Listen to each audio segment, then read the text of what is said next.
So we go to our final matchup in the Weaver division. We have the Matrix, which is Neo versus Agent Smith in the train station, taking on Django Unchained in the final and the shootout at Candyland, and that's where um, Dr. Schultz dies. That's where Calvin Candy Yeah. dies. That's where every other white character in the movie dies.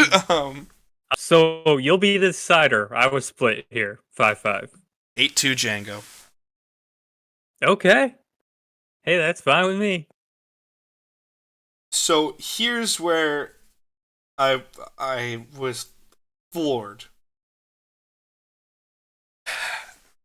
The Matrix is groundbreaking, and the Yes. visual effects are incredible. The visual effects are not incredible to a 2025 watcher, but they're incredible to a 1999 watcher. In general, I Mhm. had the same thought when I watched. I had the same thought that watching the scene again that I did watching The Matrix for the first time a couple years ago. Because The Matrix, our entire adolescence was just, oh my god, The Matrix, and I just avoided it because everyone Yep. was just I Matrix, Matrix, Matrix, Matrix. I also viewed it way later.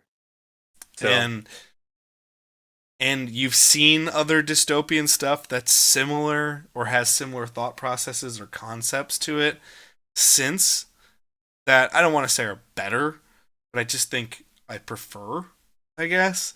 yeah. I To me it's just another sci-fi movie that I just don't love. So, I would say the same. And I really enjoy this fight sequence. And it's got style up the wazoo. Like you can't argue. There's some it style it, to it this has fight. all the iconic stuff of the Matrix. Right. Like it has the bullet time. It has like the spinning effect where it's like they're using literally probably I'm gonna guess 24 cameras where they take each individual camera and take one shot each Yeah. where they're spinning around. That's awesome. I love that effect. They do the same thing when they do that iconic where he's dodging the bullets and bends backwards. Yeah. That's probably a better shot, but I it's mean, still that's cool. the shot of Yeah, both of them. exactly. It, also, Hugo Weaving doesn't get enough credit. He was on a run there in terms of franchises. Our He our Lord Elrond. he had The Matrix and then Lord of the Rings, and then just a couple years later, Transformers. Yeah, and he also does some cool stuff in V for Vendetta, so I'm all here for it. I Yeah, Hugo Weaving is one of those actors that'll never probably get enough credit for just being a true, great. And true. also, he's part of the success of the MCU. He's the Oh yeah, first he's the yes. first really good villain they have in the MCU. Oh, and he's also in The Wolfman, Benicio del Toro classic. So classic to the two people on this podcast, or classic to the world? To the world. he is Everyone loves that movie. he is in that movie. I love that movie. I have fond memories of going to the theater to watch that movie with you. I can't argue that it's good, Let, but let me let me look up the Rotten Tomatoes on that bad boy. 32%. I can't say that's wrong. I don't know if I Hey, can say it's hey, right, but I can't say it's I wrong. can say the Oscar-winning movie, The Wolfman. That's true. That's true. Oscar winner. Um.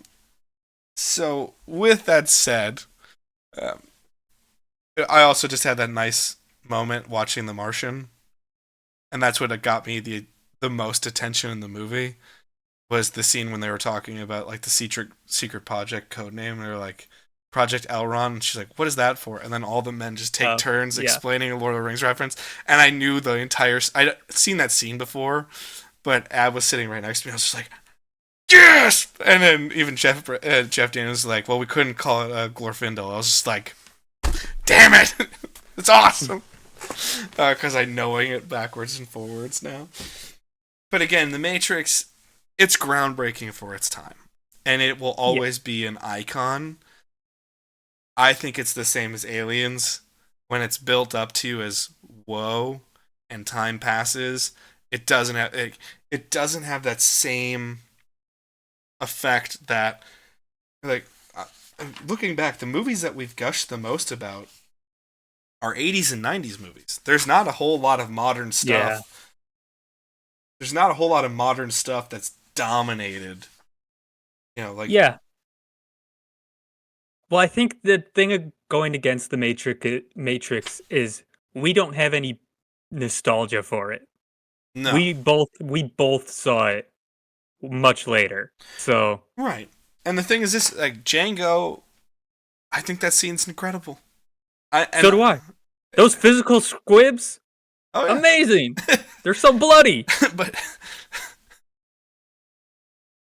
just Django speaks to an entire class of people, you know? Cuz Yeah.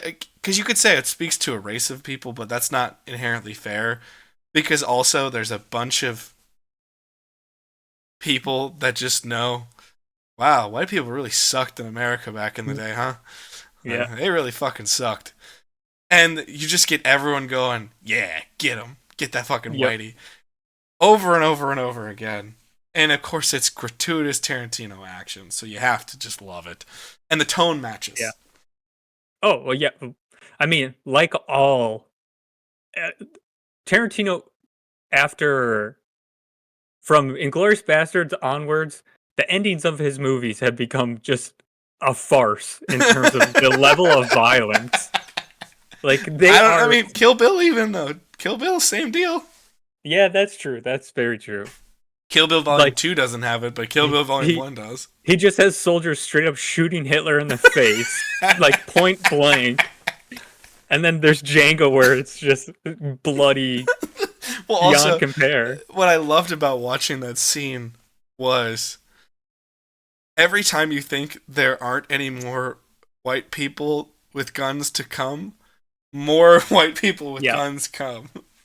yeah, And he just finds another gun and kills all of them. yep. I completely agree.